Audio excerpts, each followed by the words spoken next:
back inside the Now Morning Show. This morning it's all about love, and we're going to switch a little bit to a different type of love. We're talking about love of country, love of environment, and we can do our part to show that love, and helping us to do a little more to show some love, representing iCare, iRecycle, and iLove. Let me welcome the project manager, Annalisa Allen Benjamin. Good morning, Annalisa. Good morning, and love to all of Trinidad and Tobago this morning. Love in the house. All right. So tell me, firstly, let's get into the general here. What is the EMA iCare project all about, the iLove project?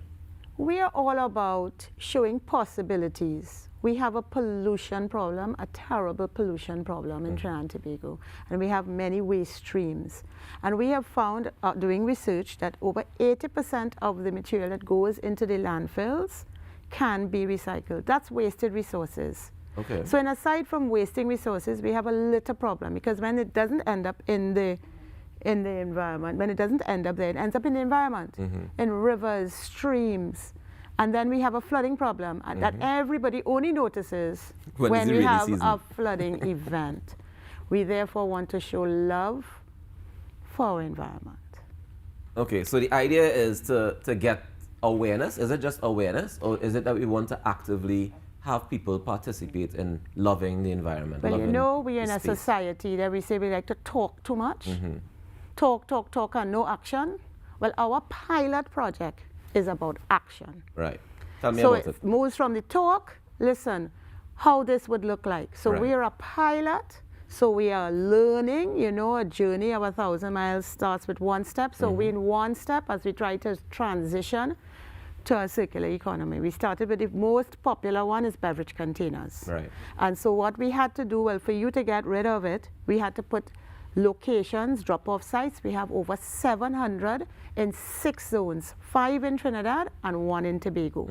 And so we therefore ask you to do your part by separating the waste, because you cannot reuse it if it's dirty, if it's contaminated.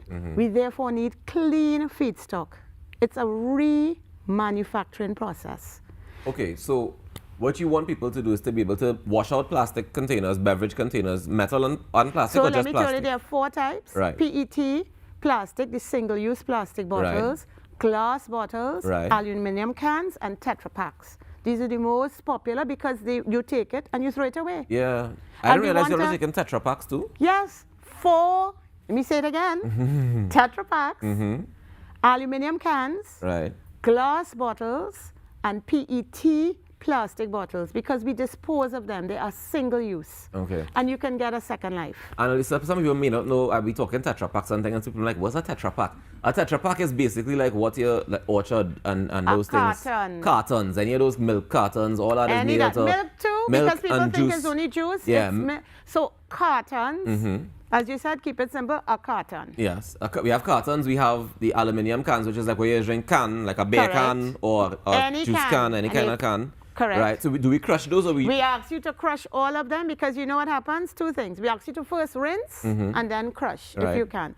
Rinse because, you know, could be a public health hazard sitting down there, roaches, etc. Rinse, get off the sugar a bit. Crush it so more could fit into a bag. Fair. Because you have to transfer it. Practical. And when you transport it, you have to think about our carbon footprint. Right. Right, because we want to mainstream. All of this is mainstreaming what we call our national environmental policy, our NEP. So we need to bring all that talk, action. Right. And tell me what happens after we drop it off in the bin, because I think people might be curious. All right, so I did my part, I put it in the bin, but what happens next? Then you have a massive transportation scheduling activity, because then one of the biggest costs is transport costs. We have to then collect it. And then we have a schedule, a daily schedule, to collect from over these 700 bins, 145 in public places, and the rest are in all our primary and secondary government schools. Okay. Yes, massive. So you could imagine how massive that is. Primary schools still kind of closed, so they're a little bit light on the load for now. Well, they're a little light on the load, but what you found, particularly in the rural areas, is those bins. A school is a community place, and the communities still use the bins. Okay. And then they are collected and they are transported to our strategic partner, SwimCall, who has been recycling, looking at pilot. We are in a pilot transition phase. You won't know until you try it. So they have been doing that since 2013.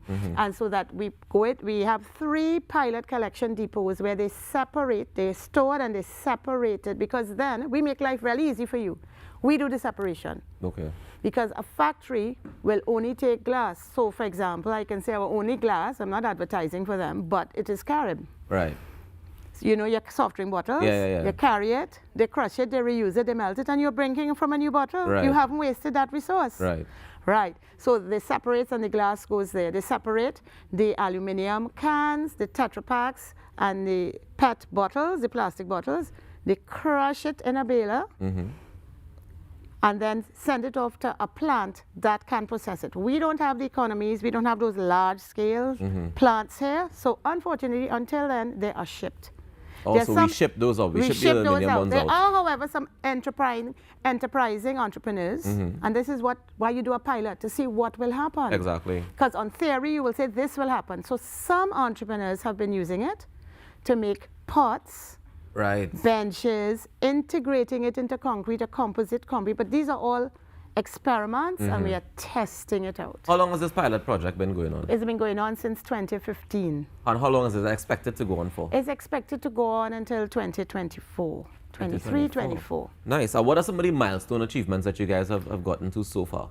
2 million bags.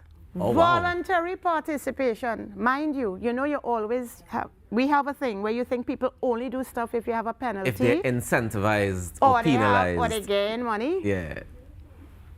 Guess what? Those 2 million bags are conscientious citizens who put an extra bin in their homes, separated it, jumped into their cars, drove to those sites, and gave it to us to process. And that's 2 million bags over the course of the last few years? Yes. Okay.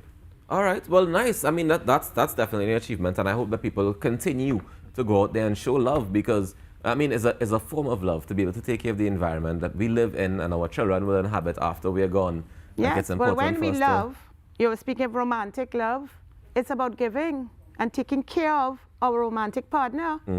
So we get so much from the environment. Medicine, bush medicine, all kind of medicine. We get tea, we get fruits, we get all kind of thing. Think of it. Yeah. Don't you think we should give it back? I firmly agree. And show that love? That's all we're asking Trinidad and Tobago to do. If people want to get involved with this project, business partners, etc., how can they get involved? Log on Facebook, call at the EMA. We are all available. We are here to serve. We are consider ourselves stewards of the environment, guardians of the environment, to help everyone along, because exactly that, it's personal responsibility. So we want you to take that. Are you guys going to be expanding the network of bins that you have to more than the 700? More than likely, we are trying to manage to see, because we are precursor, we are not going to be permanent. We are showing the way to a deposit refund system that all the parties and agencies are talking about. So more than likely, we would hardly expand right now unless we really see the need, because we're also managing our carbon footprint to collect these bags. Right. And Lisa, before you go, tell me, has it been a challenge at all to get to collect all those bins? I know you said you have a schedule and everything, but with the 2 million bags that you would have gotten, did you expect that kind of response? Were you guys prepared to be able to respond to all of that? Well, it was uncharted waters. And so we've had some bumps. These are part of the lessons learned. So we have learned, for example, that maybe some high utility sites need collection more than once a day. So while we would have scheduled with our contractors 1 day collection, when we have realized now, okay, we need to have 2 days on a Monday, because we have more and more engagement, which we love, each one tell one. And on the weekend, we may have overflowing bins. So we ask you all to be a little patient with us, but it means that people are coming on board. And so that we have been adjusting and showing that we remove it as soon as possible. Yeah, and like you said, it's a learning process and it's a work in progress as well. So congratulations to you and the team. Thank you very much. And congratulations, Trinidad and Tobago. We reached 2 million bags and counting, so I want us to continue to care, recycle, and love, and iCare, iRecycle, and iLove. That's the name of the iCare project under the EMA. Thank you so much, Annalisa, for joining us this morning. Thank you so much for having me. Enjoy the rest of your day. Same to you. We take a quick break and come back with more inside the Now Morning Show. Stay tuned.